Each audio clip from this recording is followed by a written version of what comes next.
In today's session, I wanted to talk about some gender differences in communication. And before we can talk about why men and women communicate differently, we really need to talk about how they think differently, because that impacts our communication. Obviously, how I think is going to impact how I communicate. And it's not only gender that can impact that. We all have unique experiences in our lives that cause us to think, to communicate in different ways. And some of the things I'm going to be talking about both tonight's session and tomorrow night, we could consider to be stereotypes. And a lot of times people don't like the word stereotypes. They think a stereotype is necessarily bad. Yeah, that was my grand cat jumping behind me there.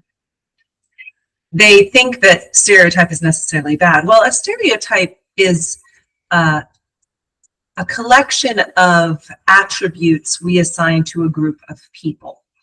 Now, our minds do it naturally because our minds have to organize information. So if every time we met a person or were in a situation that was new, we had to treat it without any kind of background information or knowledge, it would be very anxiety provoking, and we would never want to go into new situations or meet new people. So stereotypes develop because our minds need to organize information, and also because certain behaviors have been observed frequently enough by a certain group or about a certain group of people that they seem to hold true.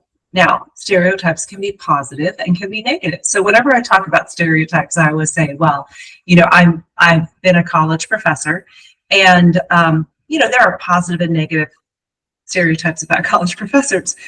Hopefully, a stereotype would be that we should be intelligent. What is your professor's first and last name? And that was my phone talking to me. So hopefully, a professor is intelligent. And that would be a stereotype that we would have, and that is a positive stereotype. Now, you might have also had the experience that many of your college professors were boring, and so that could also be a stereotype that may or may not be true. The thing we have to remember with stereotypes is we can't hold them too rigidly.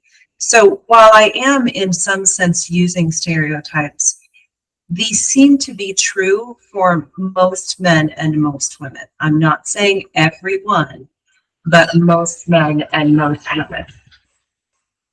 Okay, so one of the first differences I want to talk about is the idea that men think in compartments and women tend to think in a jumbled mess. So it's been referred to alternately. There's a great book, which I highly recommend, called Men Are Like Waffles and Women Are Like Spaghetti. So you get the idea of the compartments in a waffle and the mass of noodles together in spaghetti, if you like that image. I've heard a comedian refer to it as men thinking in boxes and women thinking like a ball of wire or a ball of string. So you can use any of those analogies, but in general, men tend to think in compartments and women tend to have everything interconnected. Okay? Now, that affects how we communicate in a number of ways. So the fact that men think in compartments means that when a man is in a compartment doing something or thinking about something, he cannot easily switch from one compartment to the next. So when a man is in one compartment, it takes a while for him to switch from that compartment to another compartment. Now, that doesn't mean it necessarily should take 45 minutes or an hour, but it does take a little bit of time. So I'll give you an example. My husband, when he is in his football watching compartment, if I want to talk to him, I have to ask him for his attention.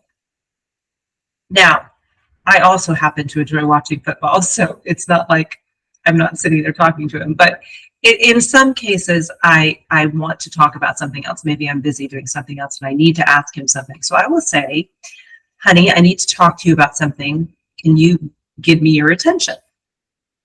Now, what he will do then is mute the TV or pause the recording or whatever he's doing and turn and look at me, and then I know I have his attention. If I don't do that, I can have a conversation with him, and he may even answer me and say, oh, yeah, that's fine, or whatever it is that I'm asking. And then I will go on and proceed with whatever the information was, and later he'll have no idea that we had the conversation, and it can cause a lot of conflict. Now, I've taught this enough times that I know many women respond by saying, well, I should be more important than football to my husband. So when I talk to him, he should set aside everything else and he should focus on me. But I understand that desire, but that's not acknowledging that that's not how his brain works.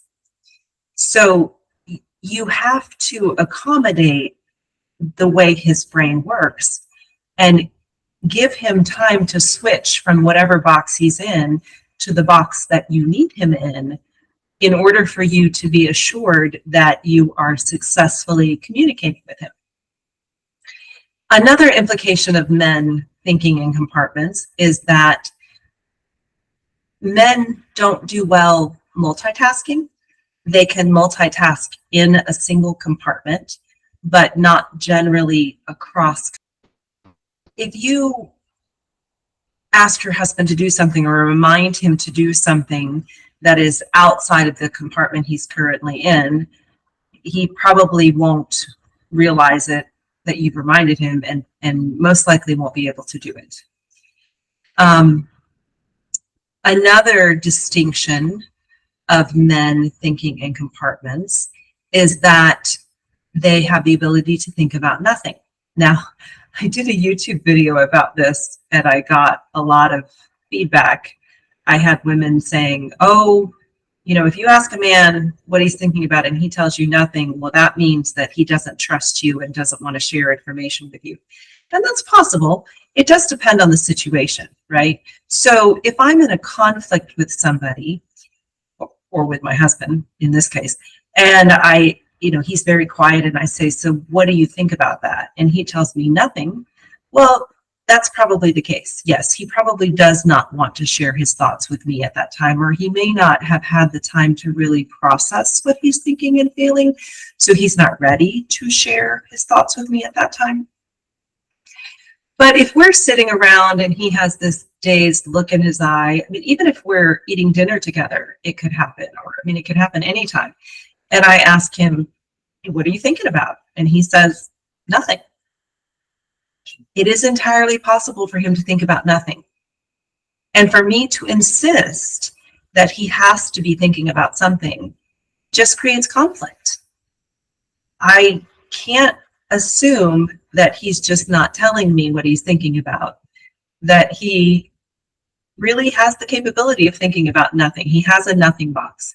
Now, in the discussion I had on YouTube, there was a guy who also pointed out and said, well, I'm usually either actually thinking about nothing or I'm thinking about something so random that I don't want to tell people who ask me what I'm thinking about. And that's a possibility as well.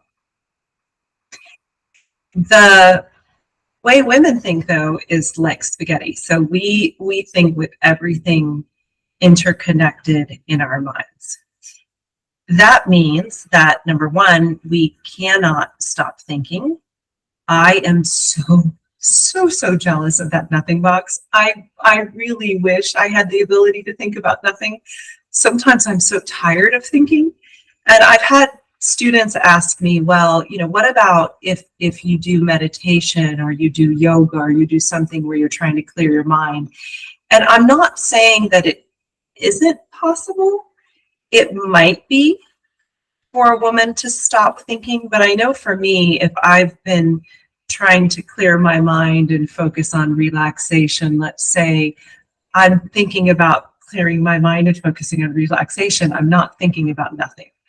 So it's really hard for me to fathom the ability to think about nothing. And if you're a female and you're having a hard time with it too, I get it.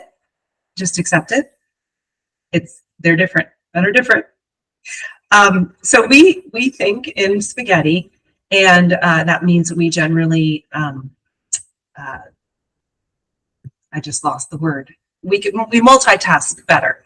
So I can be planning a video I'm going to do and cooking dinner and listening to a book and responding to my son and watching my grandcat eat, which he insists that we do because apparently he's afraid that something is going to attack him from behind. He's an orange or red cat, and I've been told by my daughter that they are unusual. So yeah, so I can do all those things at one time, and they're all in different boxes for a man, but that's okay because for me, everything's interconnected. That's also why if I'm having a conversation, I can, in my mind, go from one topic to the next topic to the next. I may not always verbalize what I'm thinking, but I can jump topics easily, and that often leaves especially men confused if they don't know the connection that you've made in your brain.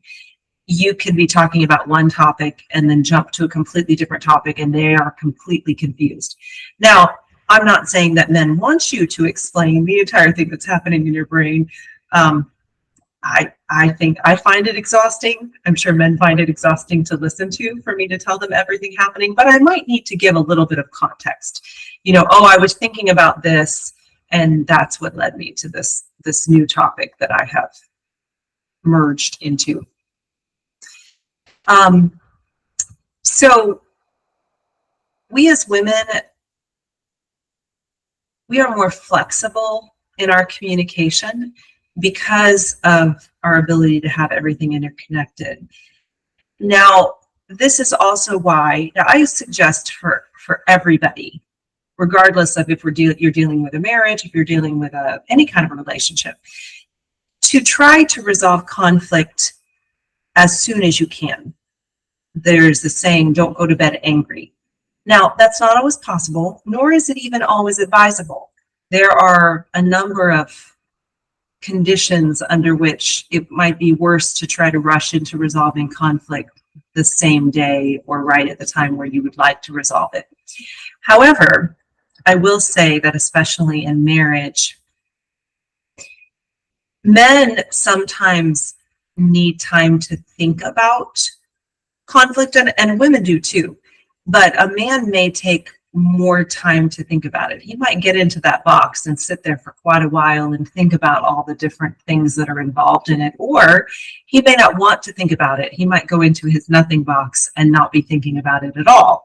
And that's why it could take time for a man to want to be ready to address a conflict. But for us, because everything is interconnected, I can't shut that conflict I have with my husband out of my mind.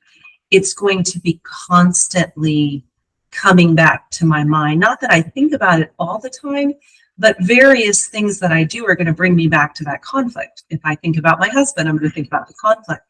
And so because of that, if I don't resolve it quickly or as soon as is possible, it's very challenging for me not to be distracted by it. This has happened numerous times where we go to bed and we've had a conflict, and my husband is asleep within 2 minutes, and I'm sure hasn't thought once about the conflict.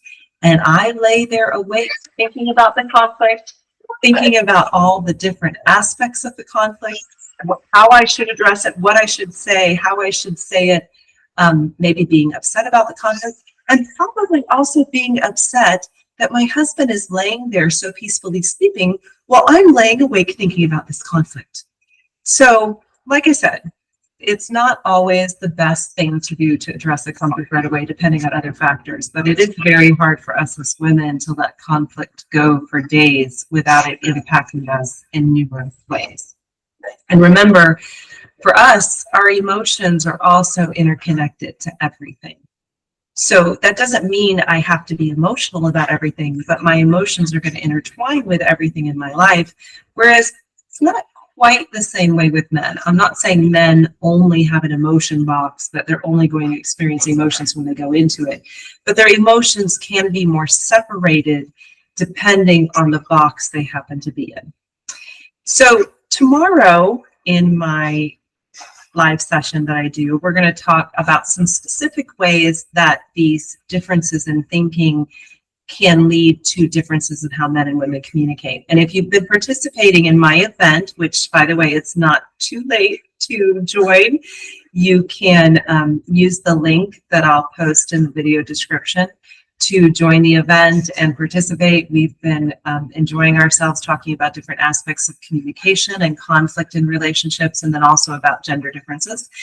And I've been posting some questions as to what men or women do more as far as different kinds of communication. And I'll go through all those answers tomorrow, and you can see if you're right or wrong in what you thought. And I'm also going to talk a little bit about my program, which is called Get Communication Healthy, Marriage, Half the Distress, but Twice the Delight. And so I'll give you some specific details about that program in case you might be interested in joining it. It's really designed to help you improve how you communicate in your marriage in very practical ways so that you can start experiencing a marriage that is more filled with connection, with delight, with fulfillment, with peace, with harmony, than one that's filled with conflict, with frustration, with distress. Because marriage is important, and it's important for you also to be able to have a marriage that isn't perfect. No marriage is perfect, but one that you can enjoy. So if you watch this video at some other time, make sure you join my event, and then you'll have to join the Facebook group, and then you can have the link to join the session for tomorrow night. Thanks.